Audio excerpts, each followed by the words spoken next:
Hey everyone, Journeyman here, and welcome back to Weston Super Mare. In today's episode, we take on Guiseley as we continue our march up the table.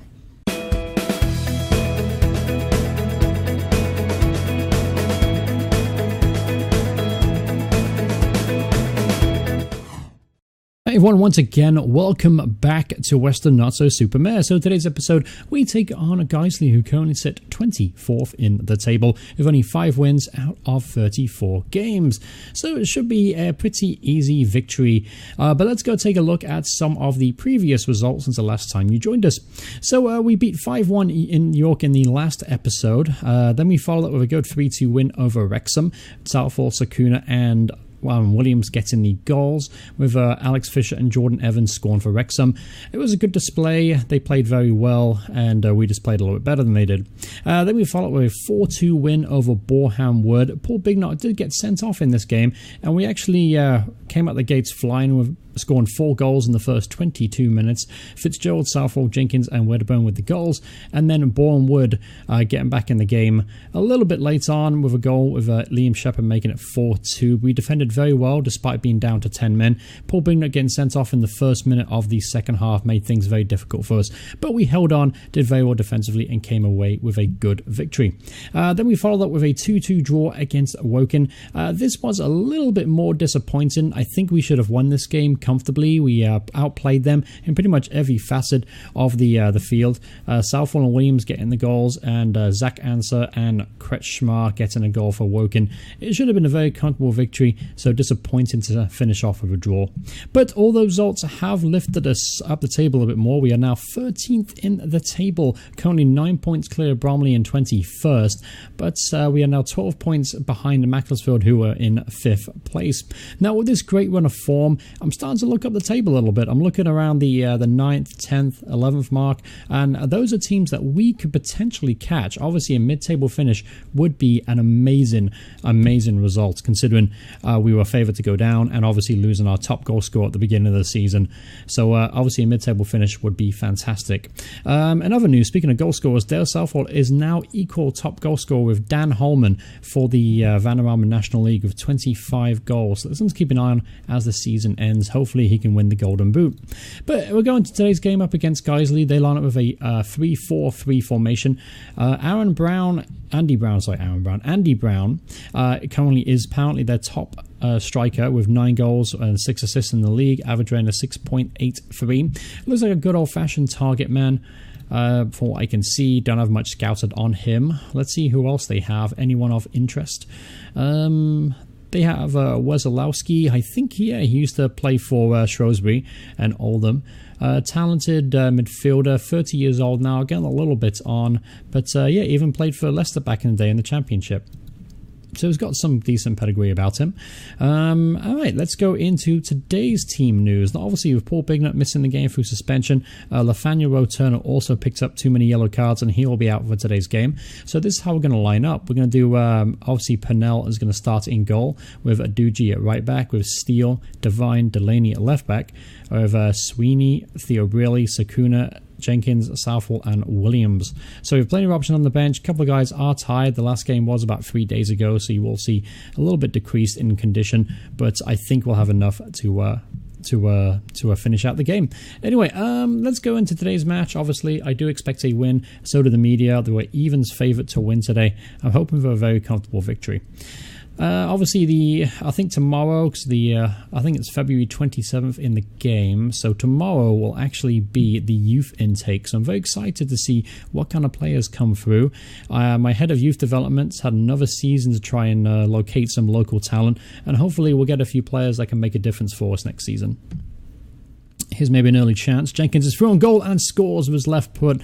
What a finish there from James Jenkins. That's his 10th goal of the season. He's had a marvellous season. I'm very happy that we tied up his contract to the end of next season, because he's going to be a very important player for us. Obviously, with us being 9 points clear of Bromley in 21st, we're going to start to think about next season. Obviously, I talked about a little bit in the last episode. I want to clear some dead wood in the team, and I've already highlighted some players that I will not be re-signing. And I know I'd like to have a nice mix of youth and experience if possible, but it's going to take a lot of work to try and get this squad up to date, because obviously there's only a few more months until Foot Manager 2018 come out, and I would like to see how far I can take Weston Super Mare, and to do that we're going to have to reshape this squad. So obviously the youth intake being tomorrow, I'm hoping a few players will come through that I can develop, because that will definitely help move the process along a little bit more.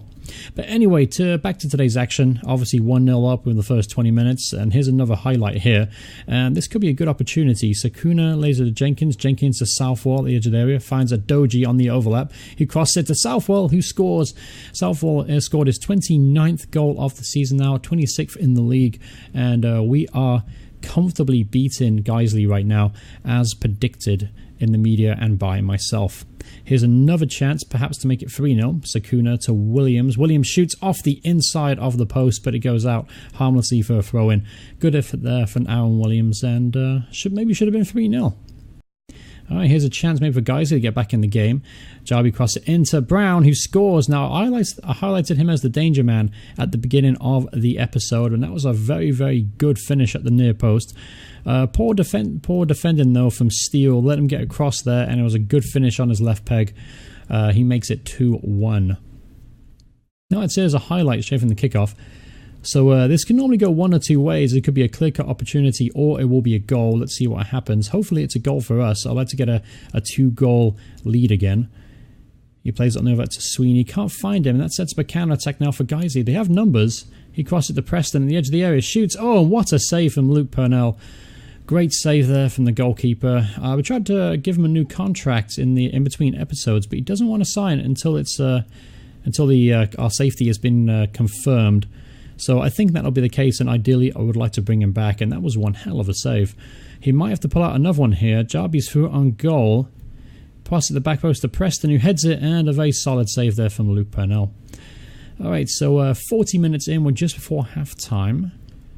Obviously things are going pretty well. I would like to have a 2-goal lead if possible. And some of our defending has been a little bit shoddy so far. So that's something we got to keep an eye on. I may have to make some changes. Obviously, Dan Sweeney is a little bit tired in midfield. I do have options on the bench. Primarily Scott Davis, I think. Yeah, Scott Davis is going to come on for him. And at right back, Adoji is tired. And I do have Joe Steele that can play there. So that's something I might have to do about 60 or 70 minute mark. We'll have to see how his fitness holds up. Alright, here's a corner for Guiseley. Daly whips it in. Walton heads it down, but Briley makes a great clearance. The ball's back in the area, though, to Daly. Daly crosses it at Brown, who scores with a great header at the back post. He rose highest over Devine, and he makes it 2-2 with his second goal of the game. Obviously, we talked about him before the game started, and he's proven very, very useful with a good header there across the keeper there. And maybe that's something I might pick up in the off-season, because obviously the guy's got some natural talent.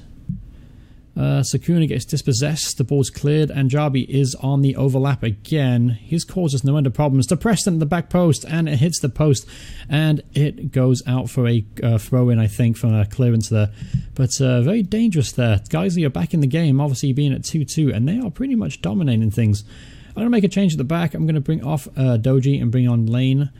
Move Steele to a right back position, and I'm also looking up top maybe to make a change up there, but we'll have to wait because I don't like to make all three substitutions this early on.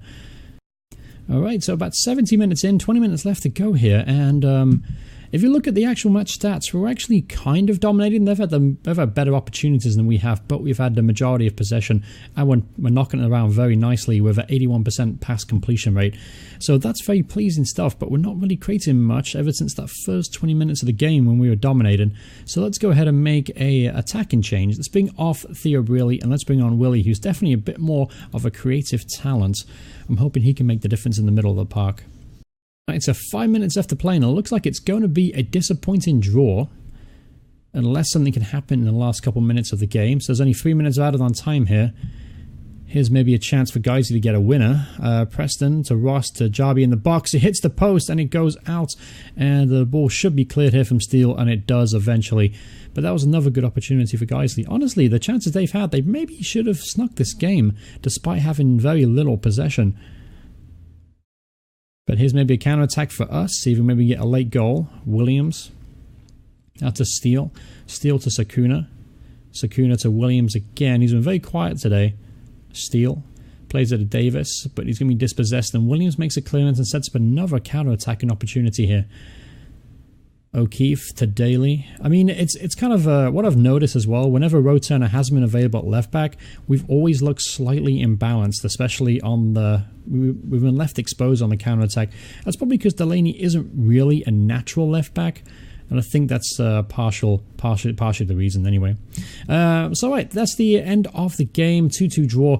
Disappointing because this is a game that I think we really should be winning comfortably against a team that have only won 5 games this season. So that's a game. This is a game we definitely should have won. But yeah, there you have it. Disappointing draw. Not much else to really talk about, be honest with you. So the next episode naturally will be the youth intake, which is tomorrow. And then after that, I think what we're going to do, let's see who we play. So we got Flight in the next game. Then we play Tranmere, avoided an episode with Tranmere. Then Gateshead and Cheltenham. So what I'm actually going to do is I am going to play...